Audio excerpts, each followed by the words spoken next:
Assalamualaikum warahmatullahi wabarakatuh. Welcome to English class for 8th grade students.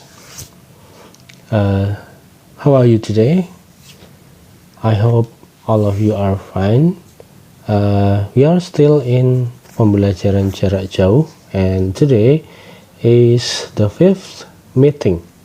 Jadi kita masih di pembelajaran jarak jauh, dan hari ini adalah pertemuan kita yang kelima, and we are going to discuss about imperative sentence and prohibition.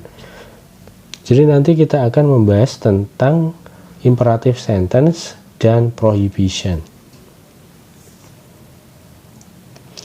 Nah, kita mulai dari yang pertama. Di situ ada imperative sentence. Imperative sentence dalam bahasa Indonesia disebut juga dengan kalimat perintah. Nah, imperative sentence adalah suatu kalimat yang digunakan untuk membuat perintah atau command, kemudian bisa juga digunakan untuk request atau membuat permintaan, dan juga sebagai petunjuk arah atau direction. Jadi itu digunakan untuk tiga hal tersebut. Kemudian untuk patternnya atau rumus kalimatnya, itu biasanya struktur kalimat perintah pasti diawali dengan verb one. Kalimat perintah pasti diawali dari verb one, kemudian diikuti dengan noun. Struktur kalimatnya adalah verb one plus noun. Pastikan ini. Kemudian contohnya di sini ada close the door. Close itu verb.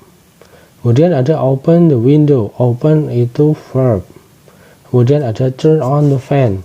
Turn on itu verb. Verb one. Nah, kemudian yang belakangnya ada the door, ada the window, ada the fan. Itu adalah kata benda. Benda ya. Kemudian note. Di sini ada note. Untuk membuat kalimat imperatif menjadi lebih sopan atau lebih halus, itu biasanya ditambah dengan kata please. Penggunaan kata please boleh diletakkan di depan, boleh di belakang imperative sentence. Bagaimana kalau penggunaannya di depan? Kita ambil imperative sentence-nya adalah ini. Kalau kita ingin menambahkan please, bisa ditaruh di depannya, di depan close. Jadi please close the door. Atau bisa juga di belakangnya, please-nya ditaruh di pol belakang. Contohnya close the door please.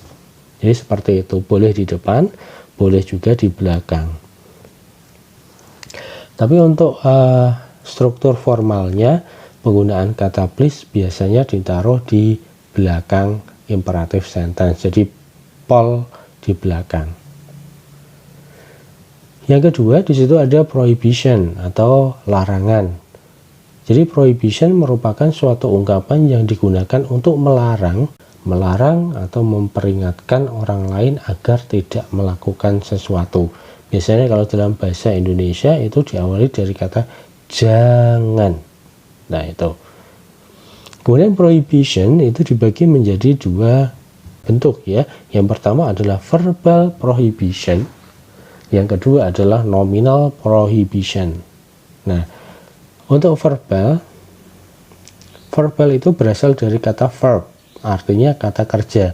Jadi untuk verbal prohibition adalah prohibition atau kalimat larangan yang terdapat kata kerja di dalamnya. Kemudian untuk nominal prohibition adalah kalimat prohibition yang tidak ada kata kerja di dalam struktur kalimatnya. Nanti kita cek satu-satu. Nah, untuk rumus yang pertama, verbal prohibition, nah, pastikan diawali kata don't. Kalau dalam bahasa Indonesia artinya jangan. Kalimat larangan pastikan diawali dari kata don't. Kemudian karena ini verbal prohibition, makanya setelah don't kita tambahkan dengan verb atau kata kerja. Yang terakhir noun. Contoh kalimatnya di sini, don't close the door. Ada don't, kemudian ada verb close, open, turn on itu verb. Kemudian noun-nya the door, the window, atau the fan. 3 ini. Jadi struktur kalimat prohibition atau verbal prohibition itu don't, verb 1, dan noun. Nah, di sini ada keterangan untuk lebih membuat kalimat larangannya itu lebih halus atau lebih sopan, bisa ditambah kata please sama seperti tadi. Kemudian untuk nominal prohibition, kita ingat nominal prohibition adalah satu kalimat larangan yang tidak terdapat kata kerja di dalamnya. Jadi don't, kemudian be, kemudian adjektif atau adverb. Nah, paling sering digunakan biasanya dipakai adjektif. Nah, di sini tidak ada verb. Nah, kalau tidak ada verb seperti ini namanya nominal prohibition. Kita cek contohnya. Sama seperti tadi. Pastikan diawali dari kata don't. Jangan. Kemudian setelah don't ada be. Kita tulis be. Kemudian ada adjektif atau adverb. Nah, ini. Lazy. Lazy itu malas. Malas itu adjektif atau kata sifat. Kemudian naughty. Naughty itu nakal. Nakal itu kata sifat juga. Kemudian don't be late. Jangan terlambat. Kemudian ada angry. Marah. Marah juga termasuk kata sifat. Nah, sama seperti tadi ada keterangan untuk lebih sopan bisa ditambah dengan kata please. Nah, untuk lebih memperjelas pemahaman tentang imperatif dan prohibition, coba kita lihat struktur imperatif versus prohibition di bawah ini. Jadi di sini ada imperatif, kemudian di sebelah kanannya ada prohibition. Bedanya antara imperatif dengan prohibition, imperatif itu struktur kalimatnya diawali dari verb 1 kemudian diikuti noun. Kalau prohibition, verb 1 dan noun-nya di depannya ditambah kata don't. Nah, ini prohibition itu adalah kalimat imperatif tapi awalnya ditambah don't.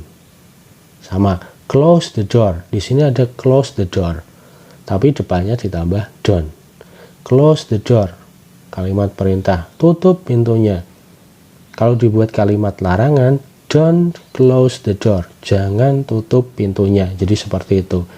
Imperatif dengan prohibition itu struktur kalimatnya hampir sama, bedanya cuma di prohibition ditambah awalan don't.